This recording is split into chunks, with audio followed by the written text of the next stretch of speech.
मायके का दोस्त। प्रीति अपनी सास रेखा के साथ बैठकर चाय पी रही थी। तभी अनुज नाम का लड़का आता है और प्रीति को देखकर कहता है, ओए मोटी, तू तो पतली हो गई। अनुज, तो यहाँ कितने दिनों बाद मिल रहा है, कैसा है तू, कब आया? आने से पहले तूने मुझे कुछ बताया क्यों नहीं? अरे अरे बस भी कर, एक ही बार में कितने सवाल करेगी। चल कोई बात नहीं, सवाल कर लिया है तो मैं जवाब दे ही देता हूँ। मैं बहुत ठीक हूँ। हाँ, बहुत दिनों बाद मिल रहा है, शायद तेरी शादी के बाद ही। मैं यहाँ आज ही आया हूँ, तुझे इसलिए नहीं बताया क्योंकि अगर बता देता तो तेरा ये रिएक्शन देखने को कहाँ मिलता। अच्छा किया तू आ गया। शादी क्या हुई, सब कुछ बदल गया। अब तो दूसरे शहर में रहती हूँ, जब मायके जाती हूँ तभी मिल पाती हूँ सबसे। तभी तो मैं यहाँ तुझसे मिलने आ गया। तू यहाँ मुझसे मिलने आया है? वैसे आया तो मैं यहाँ अपने काम से ही हूँ, लेकिन अब जब तक मैं यहाँ रहूँगा तेरे घर ही रहूँगा। तुझे कोई दिक्कत तो नहीं है ना मेरे यहाँ रुकने से? नहीं यार, मुझे कैसे दिक्कत होगी, मैं तो बल्कि बहुत खुश हूँ कि तू अब कुछ दिन यहाँ मेरे साथ रहेगा। बहू, मैं भी यहाँ पर हूँ, दिखाई नहीं दे रहा है क्या? और कौन है ये? माँ जी, ये मेरे मायके का घर है ना, वहीं पड़ोस में रहता था। हम दोनों बचपन के दोस्त हैं। इतने दिनों बाद मिली हूँ तो मैं तो भूल ही गई सब कुछ। अच्छा, तो ये तेरे मायके का दोस्त है? जी माँ जी। वैसे माँ जी, आपको तो कोई परेशानी नहीं है ना अगर अनुज यहाँ कुछ दिन रहे? वैसे दीपक अनुज के बारे में जानते हैं और बात भी करते रहते हैं ये दोनों आपस में। अरे नहीं नहीं बहू, भला मुझे क्यों दिक्कत होगी? और जब तेरे पति को सब पता ही है तो मैं क्यों ही कुछ बोलूँ। अच्छा बहू, तेरे मायके का दोस्त तो कब से यहाँ आया हुआ है? तुझे अपने दोस्त को चाय पानी नहीं पिलाना क्या? या फिर बस बातों से ही पेट भरेगी? अरे हाँ अनुज, तुम यहीं रुको, मैं अब भी तुम्हारे लिए चाय पानी लाती हूँ। ठीक है, तब तक मैं भी फ्रेश हो जाता हूँ, फिर हम दोनों मिलकर बहुत सारी बातें करेंगे। फिर मुझे तुम्हें कुछ बताना भी है। प्रीति चाय बनाने लग जाती है। बाद में अनुज और प्रीति काफ़ी बातें करते हैं। रात का खाना सब लोग खाते हैं। फिर रेखा दीपक अपने कमरे में सोने चले जाते हैं और प्रीति और अनुज सोफे पर बातें करने लगते हैं। तुझे पता है, मैं ना बहुत खुश हूँ अपनी शादीशुदा ज़िंदगी में।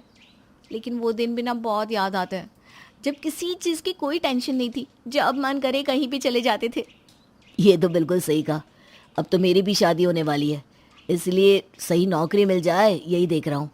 होमवर्क की टेंशन लेते लेते कब बड़े हो गए पता ही नहीं चला ना। अनुज और प्रीति काफ़ी बातें करते हैं और बात करते करते उन्हें समय का पता ही नहीं चलता। रात के 1 बजे रेखा की आंख खुलती है और उसे बात करने की आवाज़ आती है। ये इतनी रात को कौन बात कर रहा है? कहीं घर में चोर तो नहीं आ गए?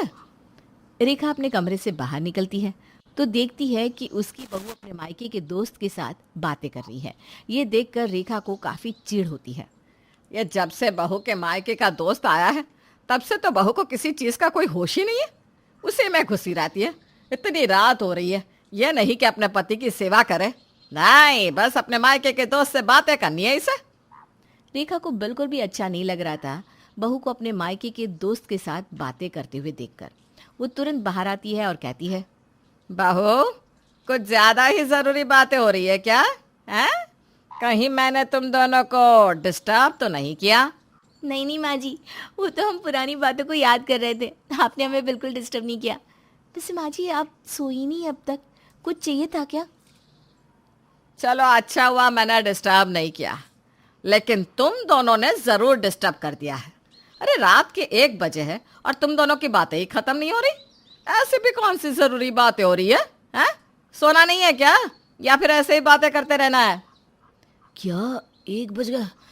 हमारे साथ ना ऐसा ही होता है, हम जब भी बातें करने बैठते हैं टाइम का पता ही नहीं चलता। अब भी देखो 1 बज गया और पता भी नहीं चला। लेकिन अब तो पता चल गया ना, तो मेहरबानी करके सो जाओ। जी माँ जी, अभी सो जाते हैं। रेखा के बोलने के बाद दोनों सोने चले जाते हैं। ऐसे ही दिन निकल रहे थे।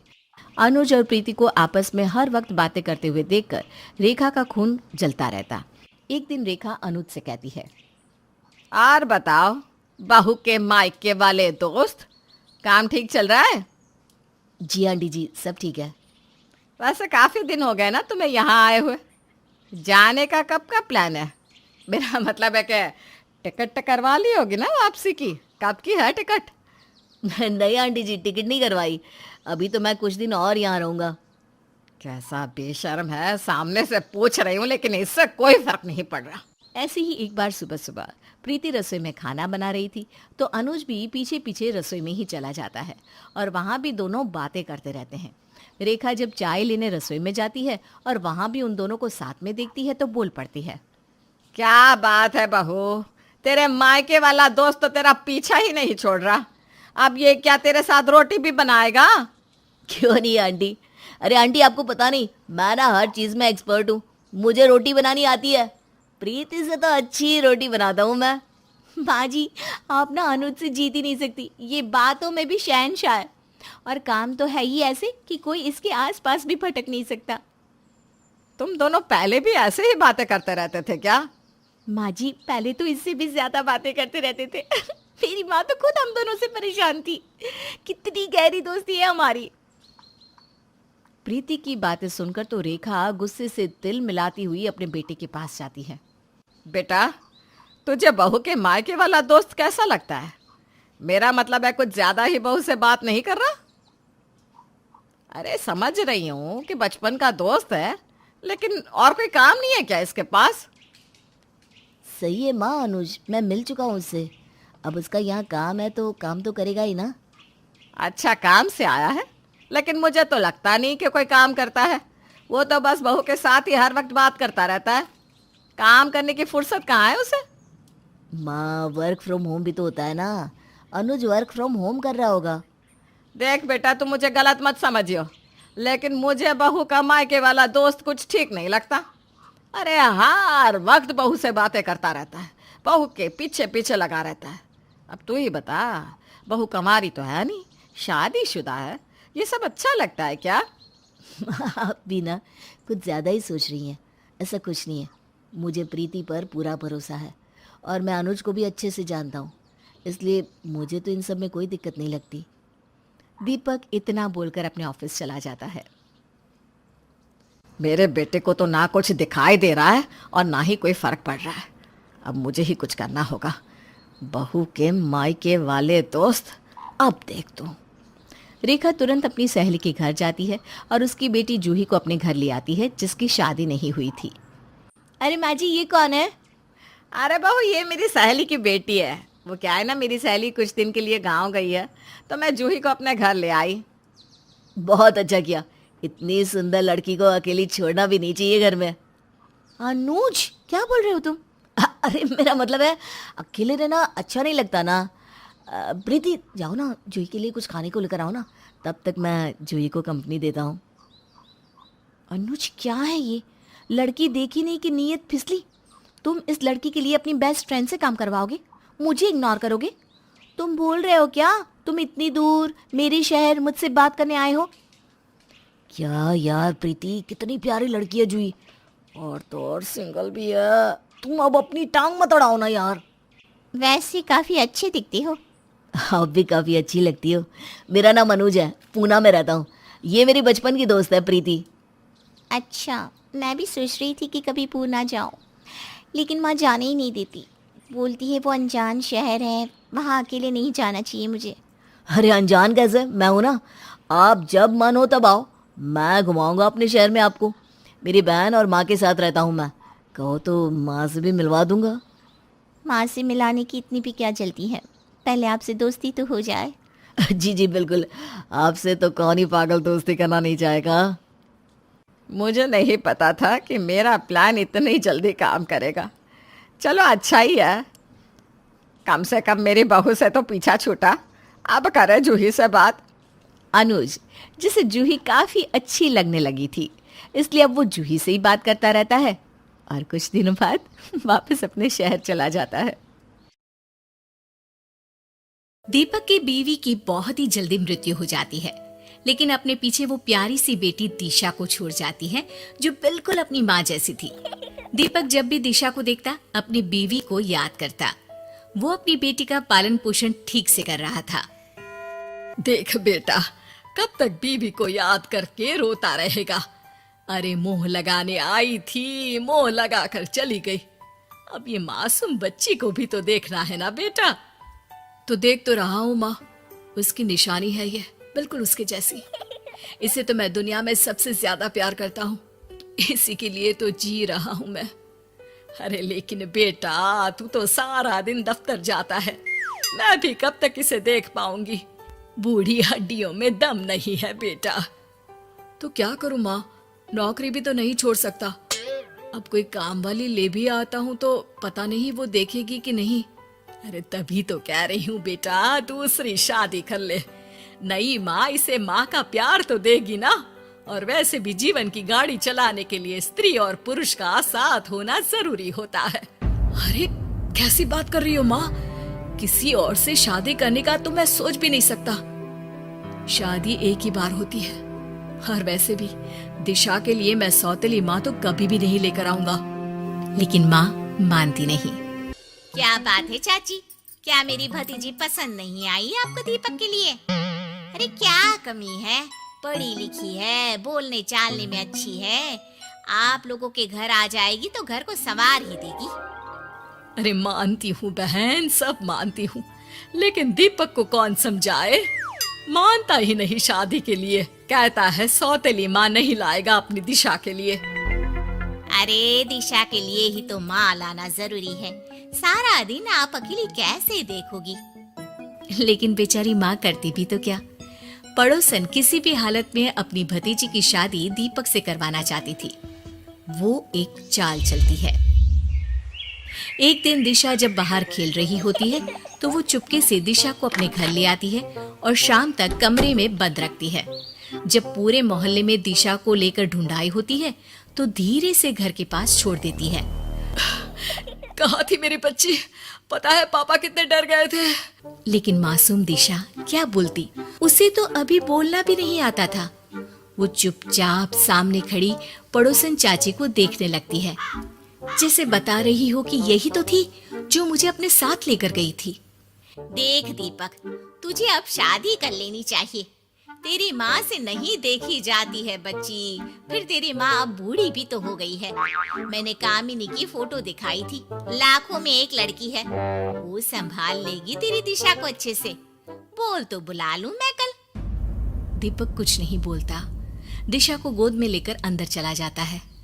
हाँ बहन, तू कल ही बुला ले अपनी भतीजी को। अरे कल को भगवान न करे अगर कुछ हो गया दिशा को तो मैं क्या करूंगी। चालाकी से ही सही, लेकिन दीपक की शादी कामिनी से हो जाती है। कामिनी जिसका मकसद ही बड़े घर की बहू बनना था। दिशा को देखती, प्यार भी करती, लेकिन सबके सामने दिखावे के लिए। अकेले में 2 साल की हो गई है, लेकिन खुद का खाना खुद से नहीं खा सकती। अब तो थाली ये पड़ी है, खाना है तो खा, नहीं तो मर। दिशा को अब कामिनी से डर लगने लगा। वो ना खाना खाती, ना बाहर खेलने जाती, सारा दिन दादी के पीछे छुपी रहती।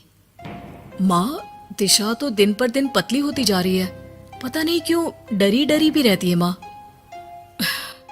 तू सही कहता था बेटा, सौतेली माँ तो सौतेली ही होती है।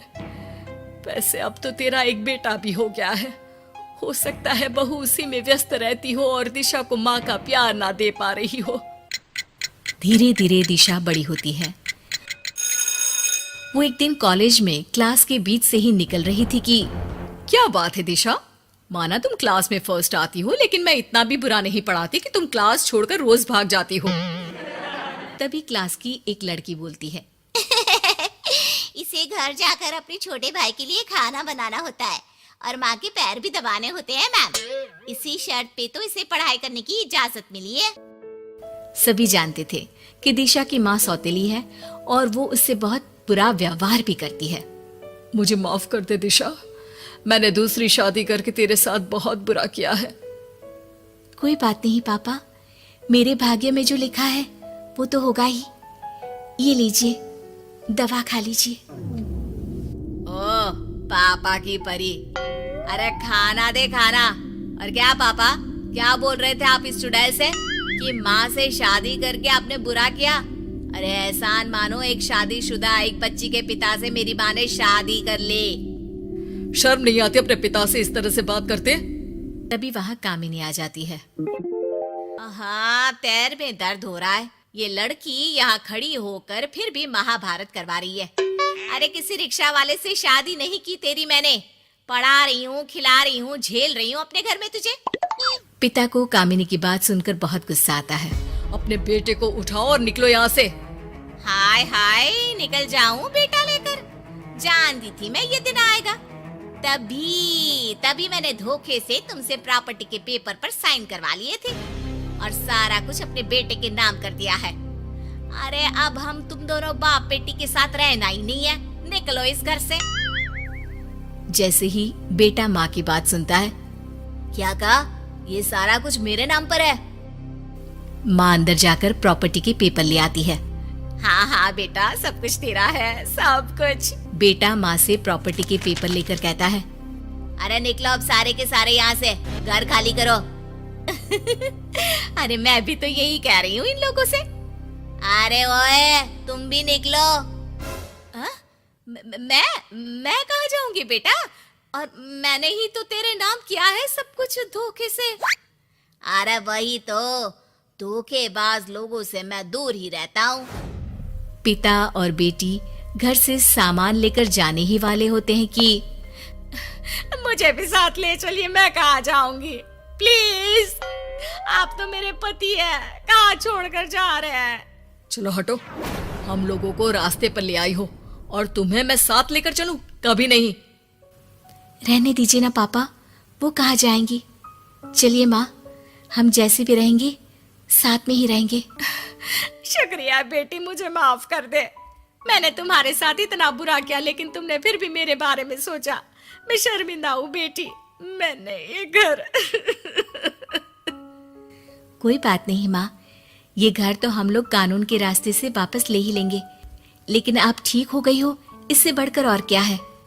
बस फिर क्या था, बेटी नौकरी करती है और किराए के मकान में माता पिता को रखती है, साथ ही कानूनी लड़ाई लड़ती है और एक दिन सभी को अपने घर वापस ले आती है।